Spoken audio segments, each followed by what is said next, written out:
नमस्ते सभी भैया बहन। आज अपन यहाँ कक्षा 9 में आपका प्रश्नावली नंबर 2.2 यहाँ पढ़ने वाले हैं। ठीक है, पिछले वीडियो तक अपन प्रश्नावली 2.1 पूरा पढ़ चुके हैं। बहुपद के बारे में, बहुपद की सामान्य जानकारी और प्रश्नावली 2.1 के बारे में पढ़ा। आज अपन प्रश्नावली 2.2 के बारे में पढ़ेंगे। इसका पहला सवाल है कि निम्नलिखित पर बहुपद एक बहुपद दे रखा है p ऑफ x बराबर 5x माइनस का 4x स्क्वायर प्लस 3 के मान ज्ञात करो। x बराबर 0 रखने पर, x बराबर -1 रखने पर और x बराबर 2 रखने पर ये मान आपको ज्ञात करना है।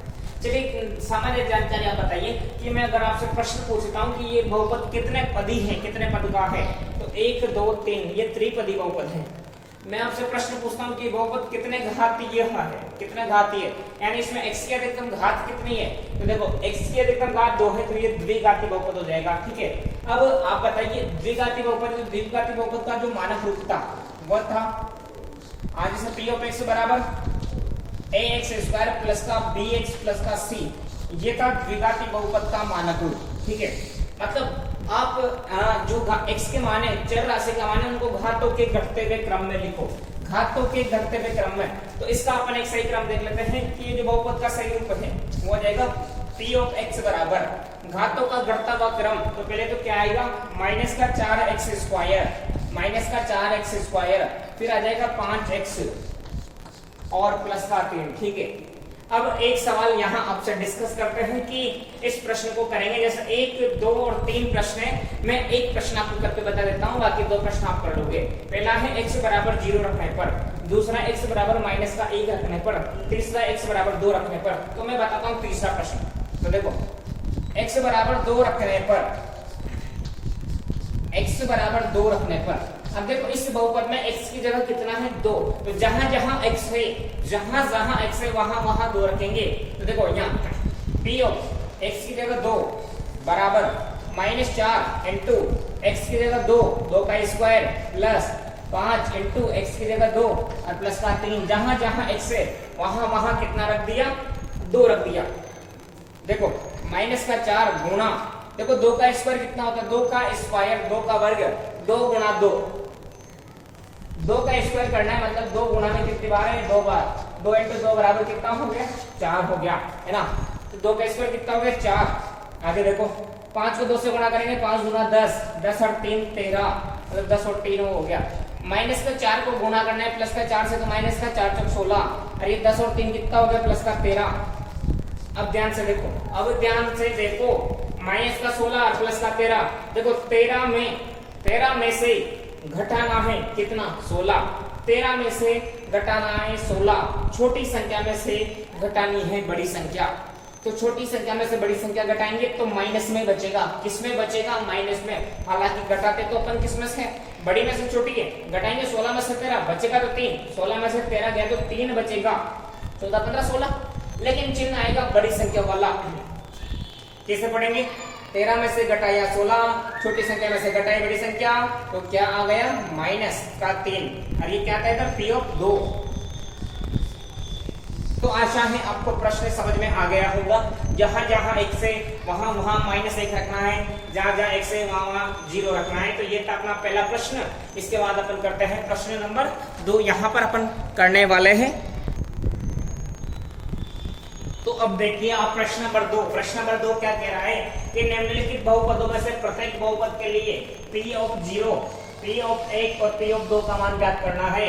p ऑफ 0, p ऑफ 1 और p ऑफ 3 का मान ज्ञात करना है। 1 2 3 और 4 प्रश्न आपके सामने हैं। पहला प्रश्न है p ऑफ y बराबर y स्क्वायर माइनस का y प्लस का 1, दूसरा है p ऑफ t बराबर 2t। अब देखो 1 2 3 4 प्रश्न है, तो प्रत्येक प्रश्न 3 बार करना है। सबसे पहले तो एक बार तो जैसे यहाँ t है तो चर राशि के t, तो पहले तो t बराबर 0 रखेंगे, फिर दोबारा क्या रखेंगे t बराबर 1 रखेंगे, फिर तीसरी बार t बराबर 2 रखेंगे। तो मैं इसी को बता देता हूँ, है ना। तो देखो प्रश्न नंबर 2 है p ऑफ t बराबर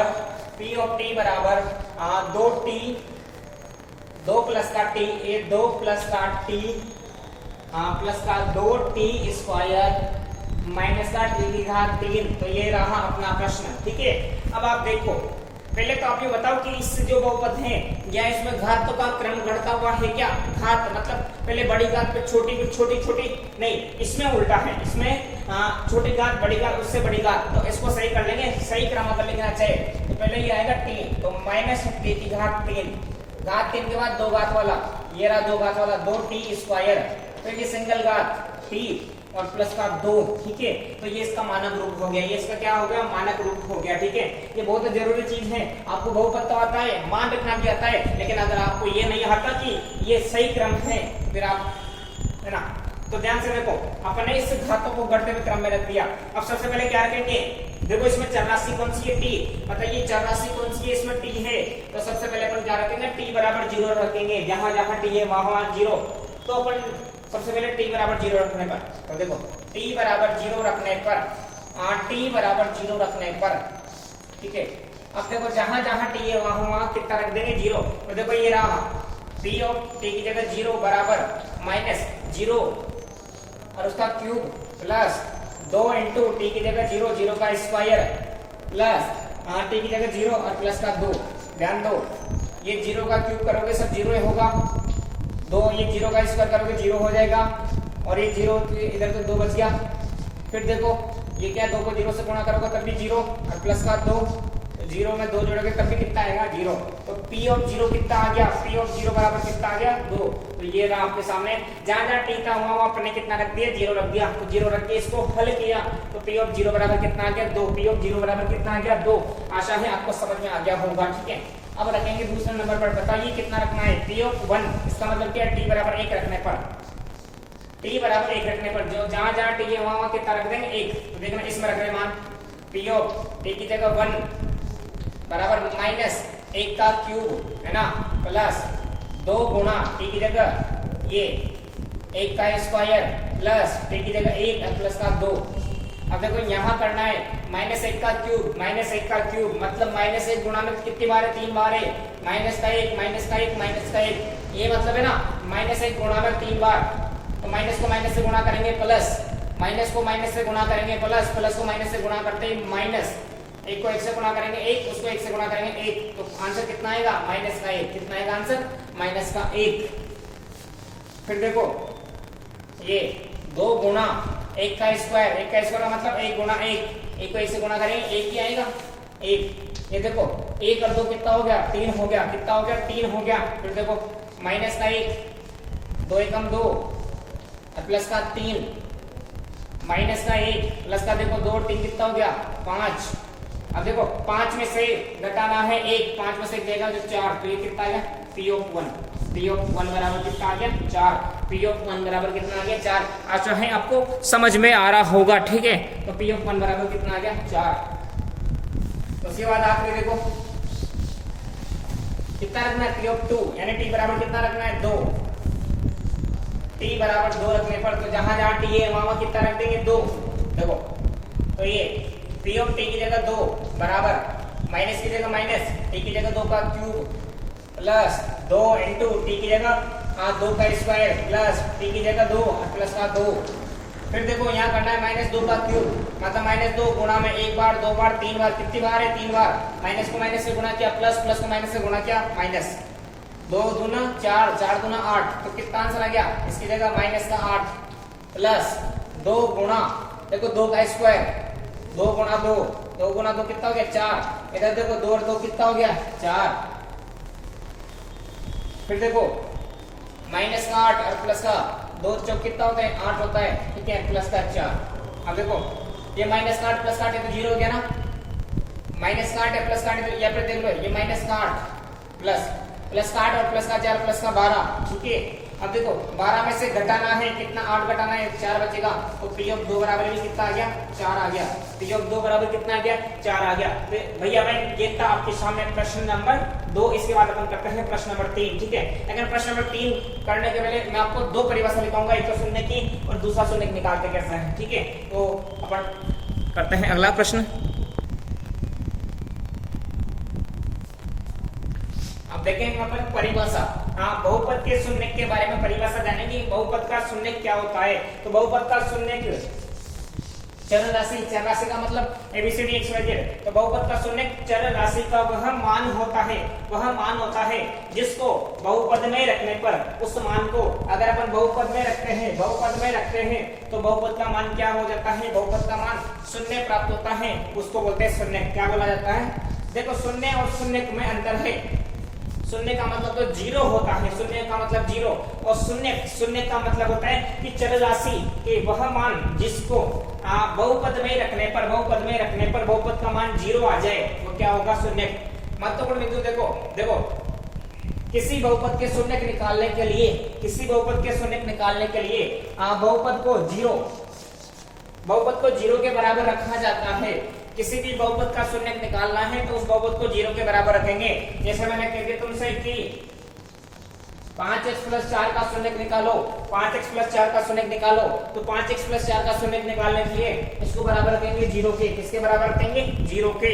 और देखो रैखिक या एक घातीय, रैखिक बहुपद का दूसरा नाम एक घातीय बहुपद भी है। तो रैखिक बहुपद का एक शून्य होता है, एक नहीं है, सुनो ध्यान से। मैं ये नहीं करा कि एक होगा, हाँ एक भी हो सकता है। ये सिर्फ एक आंसर आएगा, जैसे 1 आ जाए, 2 आ जाए, 0 आ जाए, 5 आ जाए, माइनस का 7 कुछ भी, लेकिन आंसर एक आएगा। ऐसे नहीं होंगे कि रैखिक बहुपद के दो आंसर नहीं आएंगे, सिर्फ एक आंसर आएगा, है ना।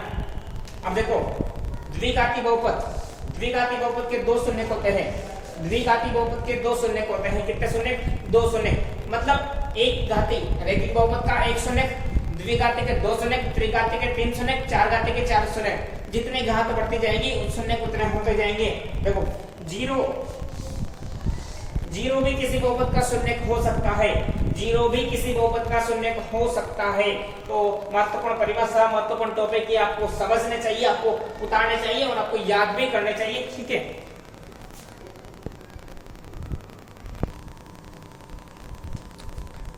तो देखो भैया अब अपन करते हैं प्रश्न नंबर 4। पहला कर ले, दूसरा कर ले, तीसरा अभी करेंगे, लेकिन उसके पहले अपन प्रश्न नंबर 4 कर लेते हैं। प्रश्न नंबर 4, बहुपद के शून्य के ज्ञात करो। शून्य ज्ञात कर ले। 1 2 3 4 5 6 7 आपके सामने प्रश्न दे रखे। तो अभी मैंने यहाँ पर एक लाइन लिखवाई थी कि बहुपद के शून्य को ज्ञात करने के लिए बहुपद को किसके बराबर रखा जाता है? जीरो के बराबर। किसके बराबर? जीरो के बराबर। जैसे पहला प्रश्न देखो,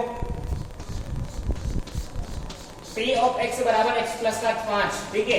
अब अपन को इसका शून्य का ज्ञात करना है, अपन को इस बहुपद का शून्य का ज्ञात करना है। तो शून्य ज्ञात करना है तो ये जो बहुपद है p of x, इसको किसके बराबर रखना पड़ेगा? जीरो के बराबर। जैसा मैंने बताया ना आपको, इस शून्य का ज्ञात करना है तो x के बराबर रखना पड़ेगा। अब देखो p of x का मान कितना दे रखा है? x + 5, तो इसकी जगह आ जाएगा x + 5 बराबर 0 की जगह 0। देखो शून्य की परिभाषा क्या होती है कि चर राशि x y के वह मान, तो x का मान निकालना है तो +5 का उधर करना पड़ेगा पक्षांतर करने पर, यहाँ लिख देंगे पक्षांतर करने पर, ठीक है। अब पक्षांतर करेंगे तो इधर x की जगह x, देखो +5 बराबर के उधर जाएगा तो क्या हो जाएगा? उधर पहले 0 है सही, +5 उधर गया तो -5, तो 0 में -5 तो कितना हो गया? -5। कितना हो गया? -5। तो ये आ गया अपना शून्य का मान आ गया। देखो शून्य की राशि चर राशि x का मान ही तो है, चलो शून्य की क्या है? चर राशि x y के मान होते हैं, ABCD के मान होते हैं। तो देखो अब आप यहाँ देखो, यहाँ x की अधिकतम घात कितनी थी? 1। रैखिक बहुपद, तो रैखिक बहुपद तो मैंने कहा था एक शून्य का आएगा। देखो x का एक ही तो मान आ रहा है ना, तो यह है पहला प्रश्न आपके सामने। दूसरा बिल्कुल कर ही लोगे। तीसरा प्रश्न, चौथा प्रश्न, तीसरा, चलो तीसरा मैं बता देता हूँ आपको। देखो प्रश्न नंबर 3, कितना दे रखा है बहुपद? p of x बराबर 2x + 5। अब अगर अपन को शून्य निकालना है तो बहुपद को किसके बराबर रखना पड़ेगा? जीरो के बराबर। किसके बराबर? जीरो के बराबर रखना पड़ेगा। तो p of x का मान कितना है? 2x + 5, इसकी जगह 0। अब x का मान निकालना है तो पहले +5 का उधर पक्षांतर करना पड़ेगा। पक्षांतर करने पर तो देखो इधर कितना रह गया? 2x, और +5 बराबर के उधर गया तो -5। देखो x के साथ गुणा में 2 है तो गुणा की राशि कहाँ जाएगी? बटे में। तो x बराबर -5/2, x बराबर -5/2। तो यह रहा आपके सामने प्रश्न, x बराबर -5/2, ठीक है। क्वेश्चन नंबर 4 भी इसके जैसा है, क्वेश्चन नंबर 7 भी इसके जैसा है। तो क्वेश्चन नंबर 5 और 6 में से एक क्वेश्चन आपको बता देते हैं। देखो क्वेश्चन नंबर आप ये देख लो क्या बोल रहा है इसको 6, question number 6 P of x कितना दे रखा है ax, ठीक है। अब अगर अपन को शून्य का मान निकालना है तो इस पी ऑफ एक्स को किसके बराबर रखना पड़ेगा, 0 के, क्योंकि पी ऑफ एक्स बराबर 0 करना पड़ेगा। बताओ पी ऑफ एक्स का मान कितना है x, ठीक है। अब उस प्रश्न में उसने कह दिया था कि a का मान 0 नहीं है, तो इसे चर राशि से x का मान निकालो, चर राशि से x का मान निकालो। x का मान निकालना है तो गुणा में a है, a कहां जाएगा, बटे में, गुणा की राशि बटे में आ जाएगी, तो x बराबर 0 बटा a। अब 0 में 1 का भाग देंगे, 0 में किसी भी संख्या का भाग दो 0, ठीक है। तो आशा है आपको यह प्रश्न समझ में आ गया होगा। अब अपन करते हैं इसके जस्ट बाद प्रश्न नंबर 3।